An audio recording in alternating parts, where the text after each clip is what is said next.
Hi there! It's not my normal day for posting, but after seeing Michelle's video where you got a Yahtzee game, I thought that I would teach you one of my favorite variations on Yahtzee called Heartbreak Yahtzee. It's a variation my dad and I play a lot, and it involves playing 6 games of Yahtzee at the same time.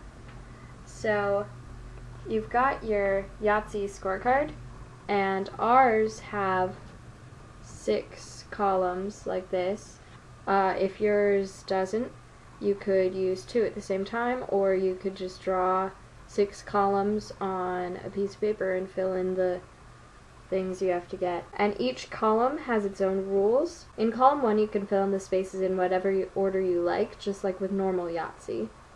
In column 2, you have to fill in the columns in order from top to bottom. So the first box you have to fill in game 2 is the 1s box. And then you can fill in the 2s box, and then you can fill in the 3s box, and so on. For column 3, you have to go from the chance space at the bottom all the way up to the top, and you have to go in that order. Column 4 is the sec column. Sec is the French word for dry. It's the same word that's in triple sec. What this refers to is that you use the first time you roll the dice during your turn.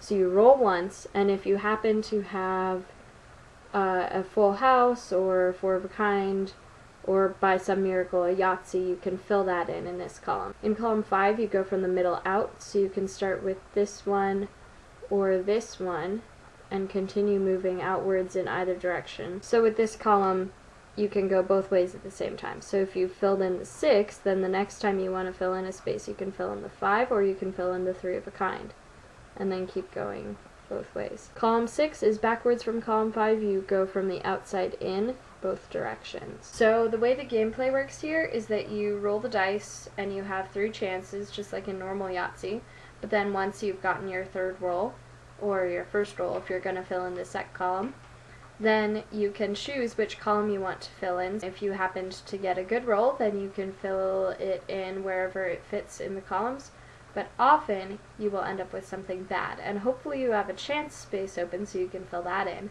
But if you don't have anywhere you can fill something in, then you're going to have to cross stuff out. And you usually end up with a lot of crossed out boxes. Like, usually I have at least 10 by the end of the game, unfortunately.